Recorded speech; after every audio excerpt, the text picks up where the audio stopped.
Jane Eyre by Charlotte Brontë. Chapter 21. Presentiments are strange things, and so are sympathies, and so are signs, and the three combined make one mystery to which humanity has not yet found the key. I never laughed at presentiments in my life, because I have had strange ones of my own. Sympathies, I believe, exist, for instance, between far distant, long absent, wholly estranged relatives, asserting, notwithstanding their alienation, the unity of the source to which each traces his origin, whose workings baffle mortal comprehension; and signs, for aught we know, may be but the sympathies of nature with man. When I was a little girl, only 6 years old, I one night heard Bessie Leaven say to Martha Abbott that she had been dreaming about a little child, and that to dream of children was a sure sign of trouble, either to one's self or one's kin. The saying might have worn out of my memory, had not a circumstance immediately followed which served indelibly to fix it there. The next day Bessie was sent for home to the death-bed of her little sister. Of late I had often recalled this saying and this incident, for during the past week scarcely a night had gone over my couch that had not brought with it a dream of an infant, which I sometimes hushed in my arms, sometimes dandled on my knee, sometimes watched playing with daisies on a lawn, or again dabbling its hands in running water. It was a wailing child this night, and a laughing one the next; now it nestled close to me, and now it ran from me. But whatever mood the apparition evinced, whatever aspect it wore, it failed not for 7 successive nights to meet me the moment I entered the land of slumber. I did not like this iteration of one idea, the strange recurrence of one image, and I grew nervous as bedtime approached and the hour of the vision drew near. It was from companionship with this baby phantom I had been roused on that moonlight night when I heard the cry, and it was on the afternoon of the day following I was summoned downstairs by a message that some one wanted me in Mrs. Fairfax's room. On repairing thither I found a man waiting for me, having the appearance of a gentleman's servant. He was dressed in deep mourning, and the hat he held in his hand was surrounded with a crape band. "I dare say you hardly remember me, miss," he said, rising as I entered, "but my name is Leaven. I lived coachman with Mrs. Reed when you were at Gateshead, 8 or 9 years since, and I live there still." "Oh, Robert, how do you do? I remember you very well. You used to give me a ride sometimes on Miss Georgiana's bay pony. And how is Bessie? You are married to Bessie?" "Yes, miss. My wife is very hearty, thank you. She brought me another little one about 2 months since. We have 3 now, and both mother and child are thriving." "And are the family well at the house, Robert?" "I am sorry I can't give you better news of them, miss. They are very badly at present, in great trouble." "I hope no one is dead," I said, glancing at his black dress. He too looked down at the crape round his hat, and replied, "Mr. John died yesterday was a week, at his chambers in London." "Mr. John?" "Yes." "And how does his mother bear it?" "Why, you see, Miss Eyre, it is not a common mishap. His life has been very wild. These last 3 years he gave himself up to strange ways, and his death was shocking." "I heard from Bessie he was not doing well." "Doing well? He could not do worse. He ruined his health and his estate amongst the worst men and the worst women. He got into debt and into jail. His mother helped him out twice, but as soon as he was free he returned to his old companions and habits. His head was not strong. The knaves he lived amongst fooled him beyond anything I ever heard. He came down to Gateshead about 3 weeks ago, and wanted Mrs. to give up all to him. Mrs. refused. Her means have long been much reduced by his extravagance. So he went back again, and the next news was that he was dead. How he died, God knows. They say he killed himself." I was silent. The things were frightful. Robert Leaven resumed. "Mrs. had been out of health herself for some time. She had got very stout, but was not strong with it, and the loss of money and fear of poverty were quite breaking her down. The information about Mr. John's death and the manner of it came too suddenly. It brought on a stroke. She was 3 days without speaking, but last Tuesday she seemed rather better. She appeared as if she wanted to say something, and kept making signs to my wife and mumbling. It was only yesterday morning, however, that Bessie understood she was pronouncing your name, and at last she made out the words, 'Bring Jane. Fetch Jane Eyre. I want to speak to her.' Bessie is not sure whether she is in her right mind, or means anything by the words, but she told Miss Reed and Miss Georgiana, and advised them to send for you.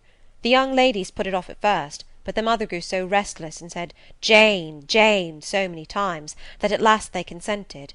I left Gateshead yesterday, and if you can get ready, miss, I should like to take you back with me early to-morrow morning. Yes, Robert, I shall be ready. It seems to me that I ought to go. I think so too, miss. Bessie said she was sure you would not refuse, but I suppose you will have to ask leave before you can get off. Yes, and I will do it now. And having directed him into the servants' hall, and recommended him to the care of John's wife and the attentions of John himself, I went in search of Mr. Rochester. He was not in any of the lower rooms. He was not in the yard, the stables, or the grounds. I asked Mrs. Fairfax if she had seen him. Yes, she believed he was playing billiards with Miss Ingram. To the billiard-room I hastened. The click of balls and the hum of voices resounded thence. Mr. Rochester, Miss Ingram, the two Misses Eshton, and their admirers, were all busied in the game. It required some courage to disturb so interesting a party. My errand, however, was one I could not defer, so I approached the master where he stood at Miss Ingram's side. She turned as I drew near, and looked at me haughtily. Her eyes seemed to demand, "What can the creeping creature want now?" And when I said in a low voice, "Mr. Rochester," she made a movement as if tempted to order me away. I remember her appearance at the moment. It was very graceful and very striking. She wore a morning robe of sky-blue crape. A gauzy azure scarf was twisted in her hair. She had been all animation with the game, and irritated pride did not lower the expression of her haughty lineaments. "Does that person want you?" she inquired of Mr. Rochester, and Mr. Rochester turned to see who the person was. He made a curious grimace, one of his strange and equivocal demonstrations, threw down his cue, and followed me from the room. "Well, Jane," he said, as he rested his back against the schoolroom door, which he had shut. "If you please, sir, I want leave of absence for a week or two." "What to do? Where to go?" "To see a sick lady who has sent for me." "What sick lady? Where does she live?"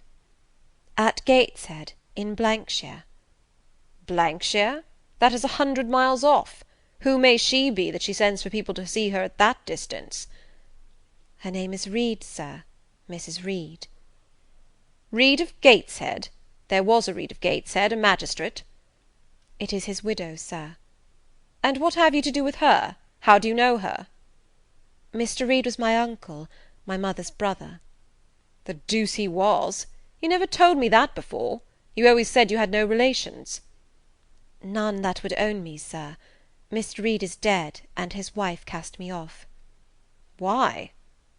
"Because I was poor and burdensome, and she disliked me." "But Reed left children.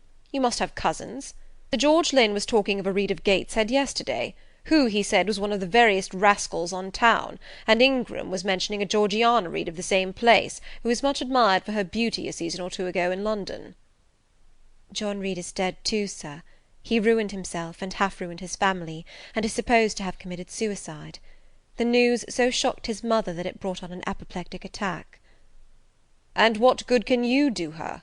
Nonsense, Jane. I would never think of running 100 miles to see an old lady, who will, perhaps, be dead before you reach her. Besides, you say she cast you off." "Yes, sir, but that is long ago, and when her circumstances were very different. I could not be easy to neglect her wishes now." "How long will you stay?" "As short a time as possible, sir." "Promise me only to stay a week." "I had better not pass my word. I might be obliged to break it." "At all events, you will come back. You will not be induced under any pretext to take up a permanent residence with her." "Oh, no, I shall certainly return if all be well." "And who goes with you? You don't travel 100 miles alone?" "No, sir, she has sent her coachman." "A person to be trusted?" "Yes, sir, he has lived 10 years in the family." Mr. Rochester meditated. "When do you wish to go?" "Early to-morrow morning, sir." "Well, you must have some money. You can't travel without money, and I dare say you have not much.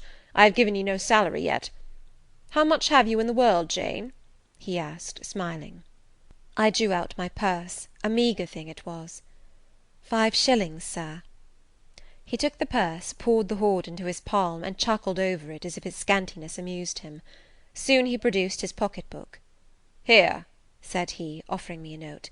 It was £50, and he owed me but 15. I told him I had no change. "I don't want change, you know that. Take your wages." I declined accepting more than was my due. He scowled at first; then, as if recollecting something, he said, "Right, right, better not give you all now. You would, perhaps, stay away 3 months if you had £50. There are 10. Is it not plenty?" "Yes, sir, but now you owe me 5. "Come back for it, then. I am your banker for £40. "Mr. Rochester, I may as well mention another matter of business to you while I have the opportunity." "Matter of business? I am curious to hear it." "You have as good as informed me, sir, that you are going shortly to be married." "Yes, what then?" "In that case, sir, Adele ought to go to school. I am sure you'll perceive the necessity of it." "To get her out of my bride's way, who might otherwise walk over her rather too emphatically. There's sense in the suggestion, not a doubt of it. Adele, as you say, must go to school, and you, of course, must march straight to the devil?" "I hope not, sir, but I must seek another situation somewhere." "In course," he exclaimed, with a twang of voice and a distortion of features equally fantastic and ludicrous. He looked at me some minutes. "And old Madam Reed, or the Misses, her daughters, will be solicited by you to seek a place, I suppose?" "No, sir, I am not on such terms with my relatives as would justify me in asking favours of them, but I shall advertise." "You shall walk up the pyramids of Egypt," he growled. "At your peril you advertise. I wish I had only offered you a sovereign instead of £10. Give me back £9, Jane. I've a use for it." "And so have I, sir," I returned, putting my hands and my purse behind me. I could not spare the money on any account. "Little niggard," said he, "refusing me a pecuniary request. Give me £5, Jane." "Not 5 shillings, sir, nor 5 pence." "Just let me look at the cash." "No, sir, you are not to be trusted." "Jane." "Sir?" "Promise me one thing." "I'll promise you anything, sir, that I think I am likely to perform." "Not to advertise, and to trust this quest of a situation to me. I'll find you one in time." "I shall be glad to do so, sir, if you in your turn will promise that I and Adele shall be both safe out of the house before your bride enters it." Very well, I'll pledge my word on it. You go to-morrow, then?" "Yes, sir, early." "Shall you come down to the drawing-room after dinner?" "No, sir, I must prepare for the journey." "Then you and I must bid good-bye for a little while." "I suppose so, sir." "And how do people perform that ceremony of parting, Jane? Teach me. I'm not quite up to it." "They say farewell, or any other form they prefer." "Then say it." "Farewell, Mr. Rochester, for the present." "What must I say?" "The same, if you like, sir." "Farewell, Miss Eyre, for the present. Is that all?" "Yes." "It seems stingy to my notions, and dry and unfriendly. I should like something else, a little addition to the rite. If one shook hands, for instance. But no, that would not content me either. So you'll do no more than say farewell, Jane?" "It is enough, sir. As much goodwill may be conveyed in one hearty word as in many." "Very likely, but it is blank and cool, farewell." "How long is he going to stand with his back against that door?" I asked myself. "I want to commence my packing." The dinner bell rang, and suddenly away he bolted, without another syllable. I saw him no more during the day, and was off before he had risen in the morning. I reached the lodge at Gateshead about 5 o'clock in the afternoon of the 1st of May. I stepped in there before going up to the hall. It was very clean and neat. The ornamental windows were hung with little white curtains, the floor was spotless, the grate and fire-irons were burnished bright, and the fire burnt clear. Bessie sat on the hearth, nursing her last-born, and Robert and his sister played quietly in a corner. "Bless you, I knew you would come!" exclaimed Mrs. Leaven as I entered. "Yes, Bessie," said I, after I had kissed her, "and I trust I am not too late. How is Mrs. Reed? Alive still, I hope?" "Yes, she is alive, and more sensible and collected than she was. The doctor says she may linger a week or two yet, but he hardly thinks she will finally recover." "Has she mentioned me lately?" "She was talking of you only this morning, and wishing you would come; but she is sleeping now, or was 10 minutes ago when I was up at the house. She generally lies in a kind of lethargy all the afternoon, and wakes up about 6 or 7. Will you rest yourself here an hour, miss, and then I will go up with you?" Robert here entered, and Bessie laid her sleeping child in the cradle, and went to welcome him. Afterwards she insisted on my taking off my bonnet and having some tea, for she said I looked pale and tired. I was glad to accept her hospitality, and I submitted to be relieved of my travelling garb just as passively as I used to let her undress me when a child. Old times crowded fast back on me as I watched her bustling about, setting out the tea tray with her best china, cutting bread and butter, toasting a tea cake, and between whiles giving little Robert or Jane an occasional tap or push, just as she used to give me in former days. Bessie had retained her quick temper as well as her light foot and good looks. Tea ready, I was going to approach the table, but she desired me to sit still, quite in her old peremptory tones. I must be served at the fireside, she said, and she placed before me a little round stand with my cup and a plate of toast, absolutely as she used to accommodate me with some privately purloined dainty on a nursery chair, and I smiled and obeyed her as in bygone days. She wanted to know if I was happy at Thornfield Hall, and what sort of a person the mistress was, and when I told her there was only a master, whether he was a nice gentleman, and if I liked him. I told her he was rather an ugly man, but quite a gentleman, and that he treated me kindly, and I was content. Then I went on to describe to her the gay company that had lately been staying at the house, and to these details Bessie listened with interest. They were precisely of the kind she relished. In such conversation an hour was soon gone. Bessie restored to me my bonnet, etc., and accompanied by her I quitted the lodge for the hall. It was also accompanied by her that I had, nearly 9 years ago, walked down the path I was now ascending. On a dark, misty, raw morning in January, I had left a hostile roof with a desperate and embittered heart, a sense of outlawry and almost of reprobation, to seek the chilly harbourage of Lowood, that bourne so far away and unexplored. The same hostile roof now again rose before me. My prospects were doubtful yet, and I had yet an aching heart. I still felt as a wanderer on the face of the earth, but I experienced firmer trust in myself and my own powers, and less withering dread of oppression. The gaping wound of my wrongs, too, was now quite healed, and the flame of resentment extinguished. "You shall go into the breakfast-room first," said Bessie, as she preceded me through the hall. "The young ladies will be there." In another moment I was within that apartment. There was every article of furniture looking just as it did on the morning I was first introduced to Mr. Brocklehurst. The very rug he had stood upon still covered the hearth. Glancing at the bookcases, I thought I could distinguish the 2 volumes of Bewick's British Birds occupying their old place on the 3rd shelf, and Gulliver's Travels and the Arabian Nights ranged just above. The inanimate objects were not changed, but the living things had altered past recognition. 2 young ladies appeared before me, one very tall, almost as tall as Miss Ingram, very thin too, with a sallow face and severe mien.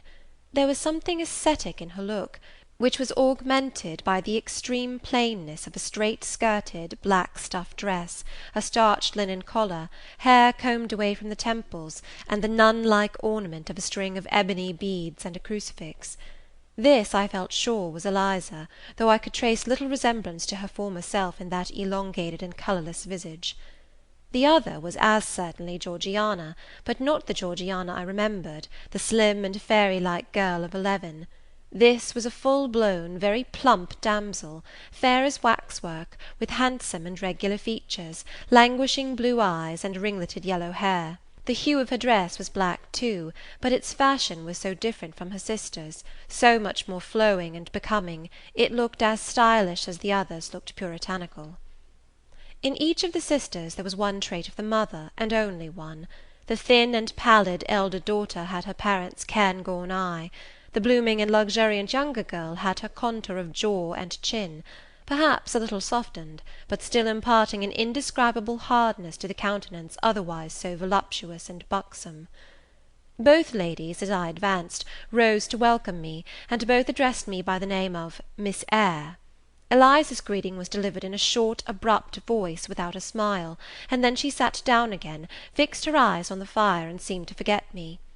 Georgiana added to her "How do you do?" several commonplaces about my journey, the weather, and so on, uttered in rather a drawling tone, and accompanied by sundry side glances that measured me from head to foot, now traversing the folds of my drab merino pelisse, and now lingering on the plain trimming of my cottage bonnet. Young ladies have a remarkable way of letting you know that they think you a quiz, without actually saying the words. A certain superciliousness of look, coolness of manner, nonchalance of tone, express fully their sentiments on the point, without committing them by any positive rudeness in word or deed. A sneer, however, whether covert or open, had now no longer that power over me it once possessed.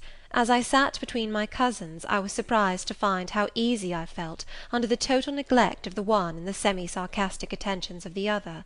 Eliza did not mortify, nor Georgiana ruffle me. The fact was, I had other things to think about. Within the last few months feelings had been stirred in me so much more potent than any they could raise, pains and pleasures so much more acute and exquisite had been excited than any it was in their power to inflict or bestow, that their airs gave me no concern either for good or bad. "How is Mrs. Reed?" I asked soon, looking calmly at Georgiana, who thought fit to bridle at the direct address, as if it were an unexpected liberty. "Mrs. Reed? Ah, mamma, you mean. She is extremely poorly. I doubt if you can see her to-night." "If," said I, "you would just step up-stairs and tell her I am come, I should be much obliged to you." Georgiana almost started, and she opened her blue eyes wild and wide. "I know she had a particular wish to see me," I added, "and I would not defer attending to her desire longer than is absolutely necessary." "Mamma dislikes being disturbed in an evening," remarked Eliza.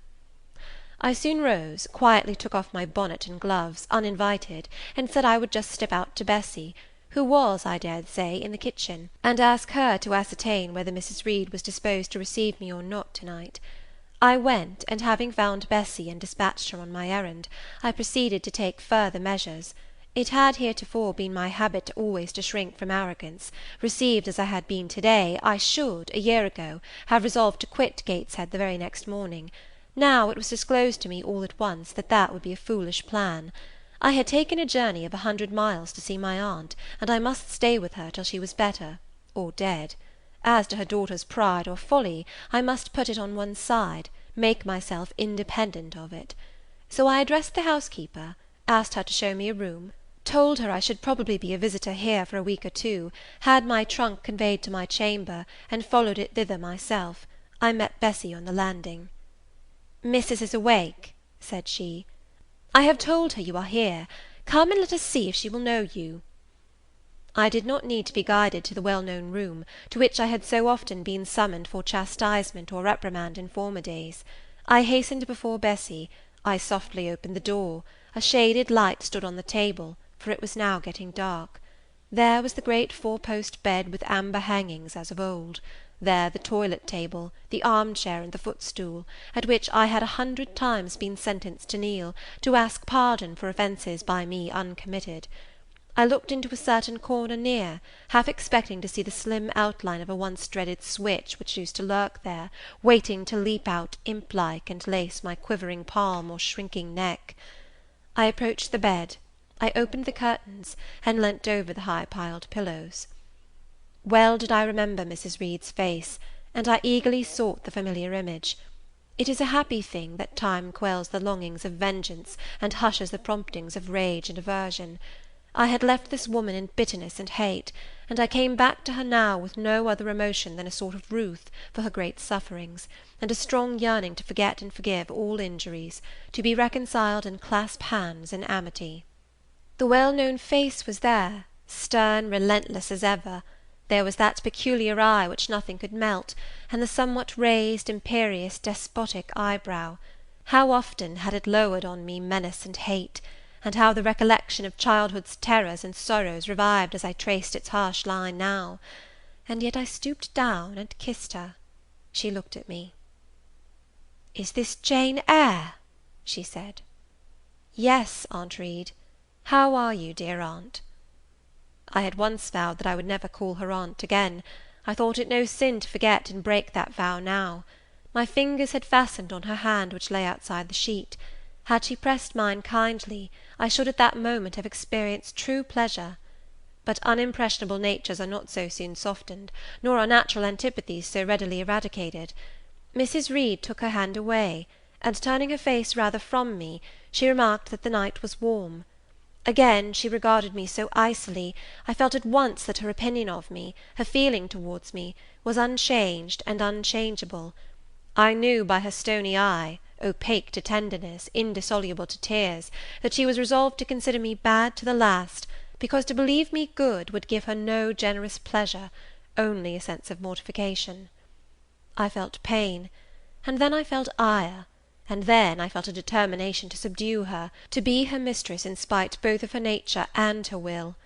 My tears had risen just as in childhood. I ordered them back to their source. I brought a chair to the bed-head. I sat down and leaned over the pillow.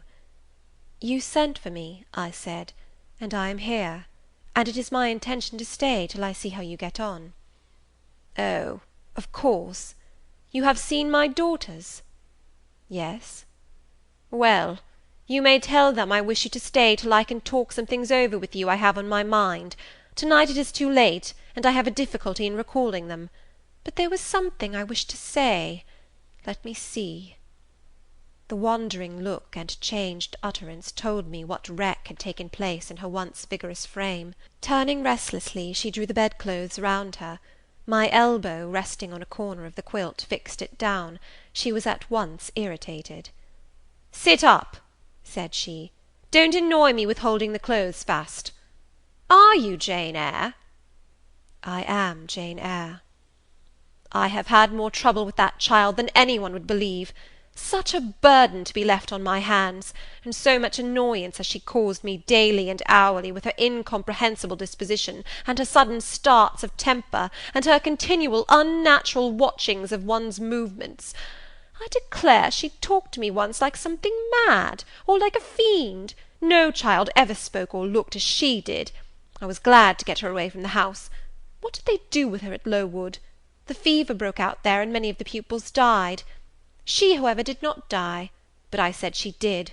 I wish she had died." "A strange wish, Mrs. Reed. Why do you hate her so?" "I had a dislike to her mother always, for she was my husband's only sister, and a great favourite with him. He opposed the family's disowning her when she made her low marriage, and when news came of her death, he wept like a simpleton. He would send for the baby, though I entreated him rather to put it out to nurse and pay for its maintenance. I hated it the first time I set my eyes on it, a sickly, whining, pining thing. It would wail in its cradle all night long, not screaming heartily like any other child, but whimpering and moaning. Reed pitied it, and he used to nurse it and notice it as if it had been his own, more, indeed, than he ever noticed his own at that age. He would try to make my children friendly to the little beggar. The darlings could not bear it, and he was angry with them when they showed their dislike. In his last illness he had it brought continually to his bedside, and but an hour before he died he bound me by vow to keep the creature. I would as soon have been charged with a pauper brat out of a workhouse, but he was weak, naturally weak. John does not at all resemble his father, and I am glad of it. John is like me, and like my brothers, he is quite a Gibson. Oh, I wish he would cease tormenting me with letters for money. I have no more money to give him. We are getting poor. I must send away half my servants, and shut up part of the house, or let it off. I can never submit to do that. Yet how are we to get on? 2/3 of my income goes in paying the interest of mortgages. John gambles dreadfully, and always loses, poor boy. He is beset by sharpers. John is sunk and degraded. His look is frightful. I feel ashamed for him when I see him." She was getting much excited. "I think I had better leave her now," said I to Bessie, who stood on the other side of the bed. "Perhaps you had, miss, but she often talks in this way towards night. In the morning she is calmer." I rose. "Stop!" exclaimed Mrs. Reed. "There is another thing I wish to say. He threatens me. He continually threatens me with his own death, or mine, and I dream sometimes that I see him laid out with a great wound in his throat, or with a swollen and blackened face. I am come to a strange pass. I have heavy troubles. What is to be done? How is the money to be had?" Bessy now endeavoured to persuade her to take a sedative draught. She succeeded with difficulty. Soon after, Mrs. Reed grew more composed, and sank into a dozing state. I then left her. More than 10 days elapsed before I had again any conversation with her. She continued either delirious or lethargic, and the doctor forbade everything which could painfully excite her. Meantime, I got on as well as I could with Georgiana and Eliza. They were very cold indeed at first. Eliza would sit half the day sewing, reading, or writing, and scarcely utter a word either to me or her sister. Georgiana would chatter nonsense to her canary bird by the hour, and take no notice of me. But I was determined not to seem at a loss for occupation or amusement. I had brought my drawing materials with me, and they served me for both. Provided with a case of pencils and some sheets of paper, I used to take a seat apart from them, near the window, and busy myself in sketching fancy vignettes, representing any scene that happened momentarily to shape itself in the ever-shifting kaleidoscope of imagination.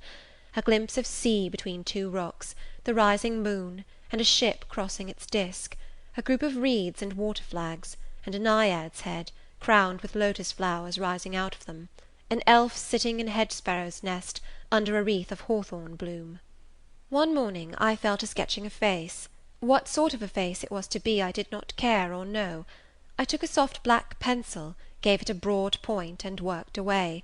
Soon I had traced on the paper a broad and prominent forehead, and a square lower outline of visage. That contour gave me pleasure. My fingers proceeded actively to fill it with features. Strongly marked horizontal eyebrows must be traced under that brow.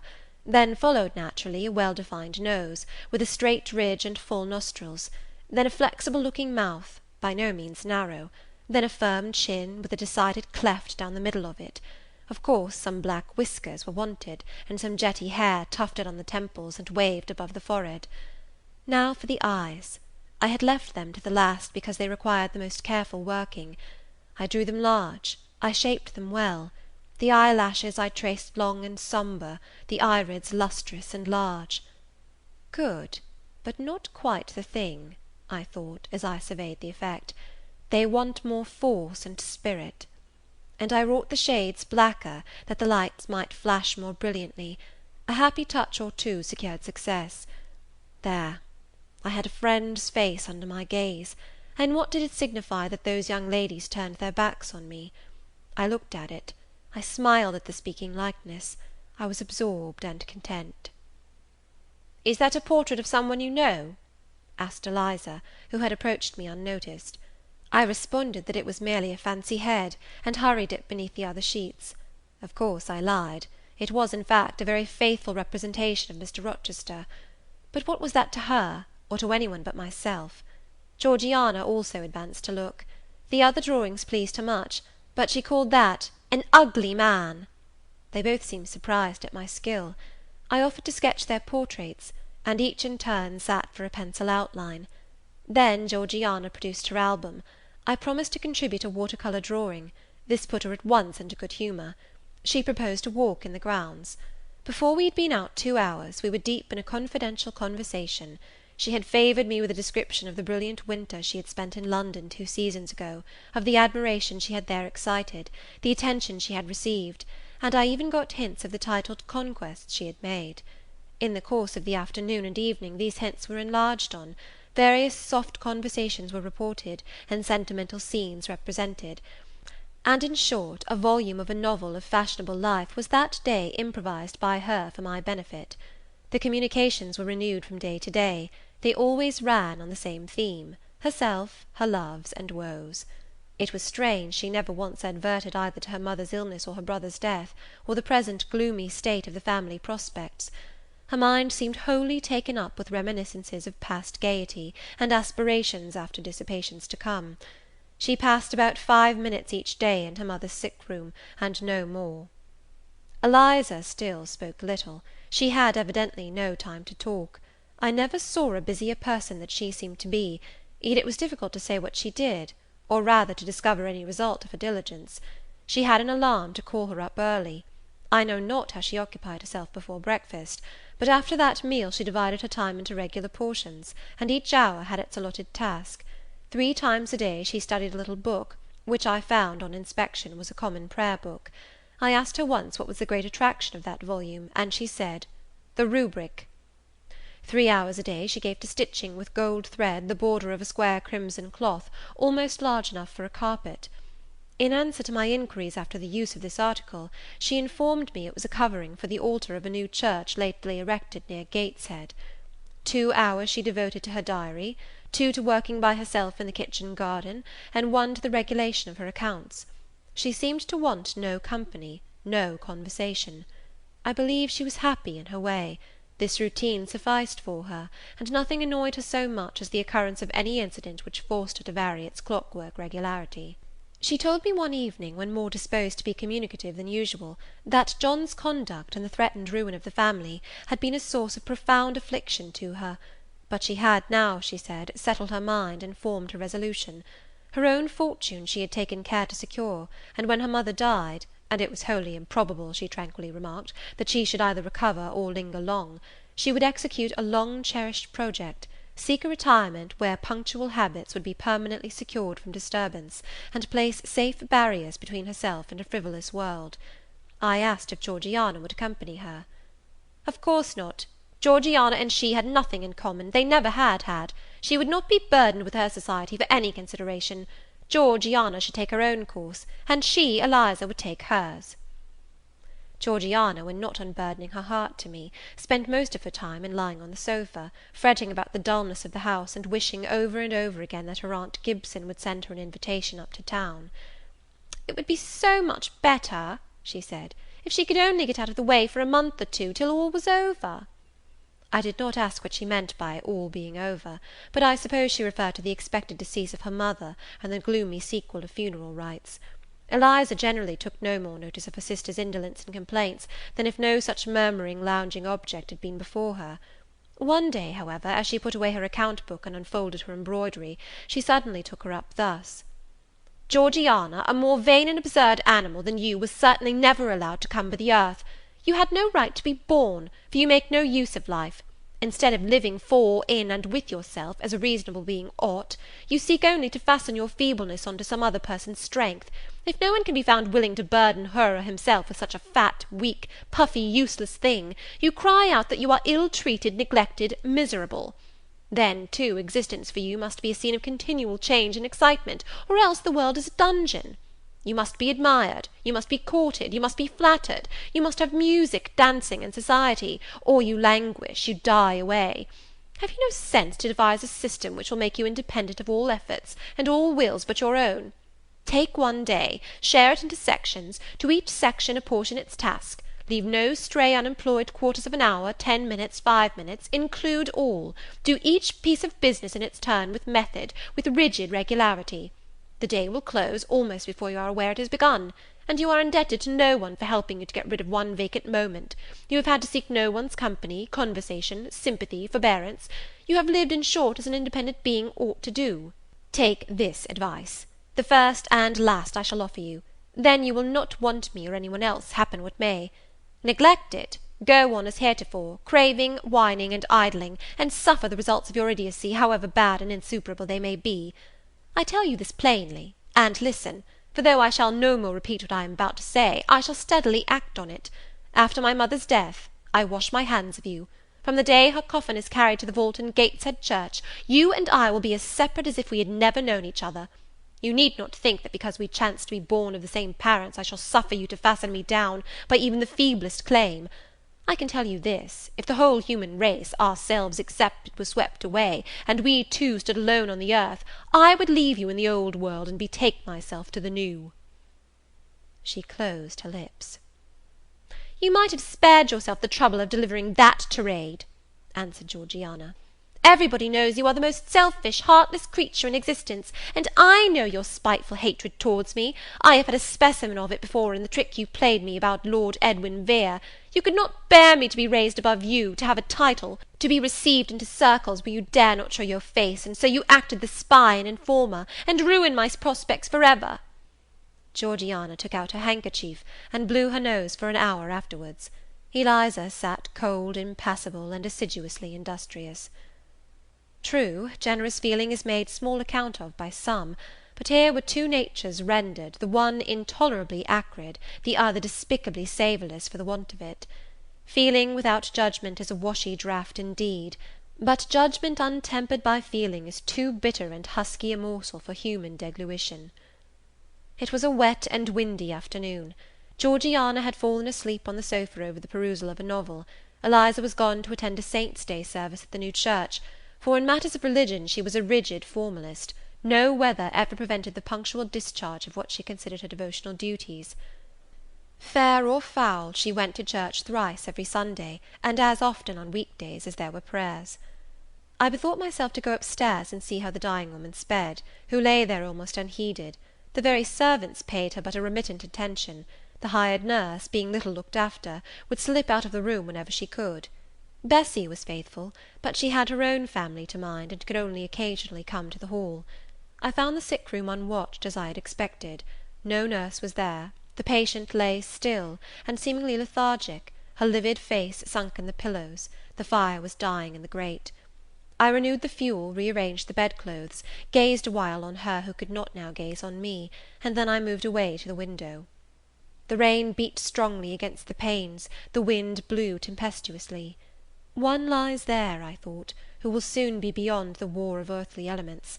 Whither will that spirit, now struggling to quit its material tenement, flit when at length released? In pondering the great mystery, I thought of Helen Burns, recalled her dying words, her faith, her doctrine of the equality of disembodied souls. I was still listening in thought to her well-remembered tones, still picturing her pale and spiritual aspect, her wasted face and her sublime gaze, as she lay on her placid death-bed, and whispered her longing to be restored to her divine Father's bosom, when a feeble voice murmured from the couch behind, "Who is that?" I knew Mrs. Reed had not spoken for days. Was she reviving? I went up to her. "It is I, Aunt Reed." "Who? I?" was her answer. "Who are you?" looking at me with surprise and a sort of alarm, but still not wildly. "You are quite a stranger to me. Where is Bessie?" "She is at the lodge, aunt." "Aunt," she repeated. "Who calls me aunt? You are not one of the Gibsons, and yet I know you. That face, and the eyes and forehead are quite familiar to me. You are like, why, you are like Jane Eyre." I said nothing.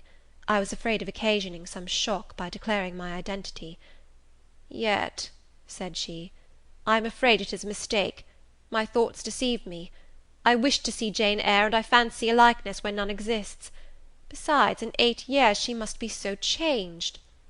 I now gently assured her that I was the person she supposed and desired me to be, and seeing that I was understood, and that her senses were quite collected, I explained how Bessie had sent her husband to fetch me from Thornfield.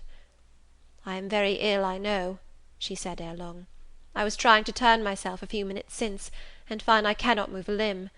It is as well I should ease my mind before I die. What we think little of in health burdens us at such an hour as the present is to me.